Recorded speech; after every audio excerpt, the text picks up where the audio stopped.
you for somebody else. I don't mean to leave you on the shelf. I'm leaving you for myself. I'm leaving you for myself.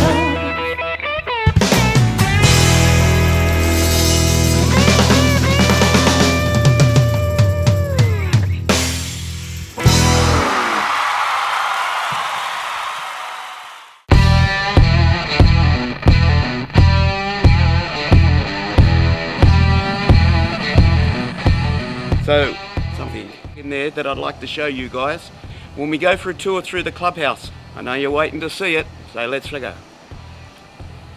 This is our kitchen. This is where we supply most of the members all their work. And we walk into our meeting room. It's quite spectacular because everything you see in here has been made by our members. This table's got 100-year-old fence palings, you wouldn't know that. And we have crankshafts for the legs, especially made by our members. But the most important part about this, it actually has a little bit of the foundation members' cars in here. If you look closely, there's the elite T. You'll see it in there and in there. And that's usually where I sit when I chair a meeting. And we can look up at our club emblem on the wall that was painted. As I explained before, the guy that actually painted the moat came in and painted these freehand, just using cans of paint, spraying around like that. I mean, to me, he's an artist. It's special. We've come up with that emblem. I actually designed it myself. And that's my car with the rat fink, and that's the Elite T. So we'll get a look at that later on. On the other wall here, we've got a special part of the club. We got this when I was over at Eileen Roth's house. That's Ed Roth's wife. She had a painting of this rat fink going to heaven.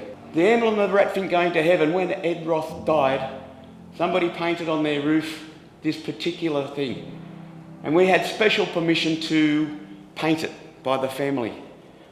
I think it's the only one outside of their house in Manti in Utah that's allowed to have this on their wall.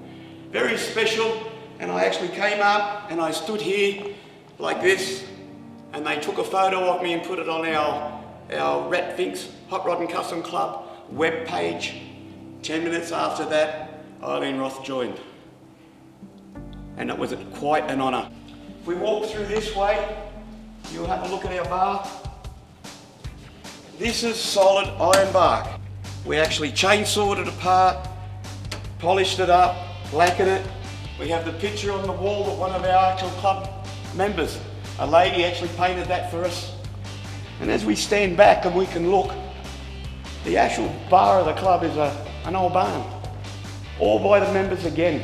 There's actually too many to mention because everybody put their hand up and did something, which I'm very proud of.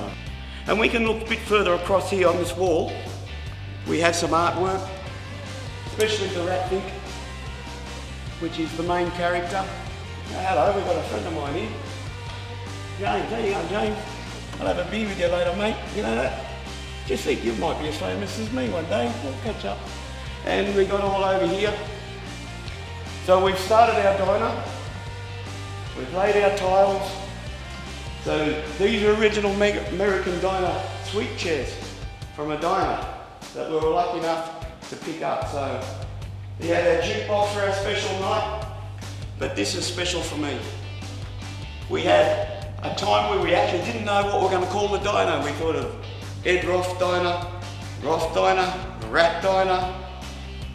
While I was away visiting the Roth family in America, when I came back, that was there. The members decided to call it, after me, Pete's Diner. And all the members threw their money in to buy it. It was a gesture by them, and to me that's very special. And then out the back, we have our ego. And again, you'll see the artwork by the same guy. And the actual guy that paints this, you won't believe it, is a trauma nurse at the hospital. This is what he does in his spare time. So he's an artist. Hasn't finished the wall yet, but he can make anything out of anything. So That's just a short trip around. There's more to do, there's more to see. There's a lot more coming up. So be ready. You know who it is. It's Peter J. Green, and I'm National President of the Ratfix Hot Rod and Custom Club of Australia.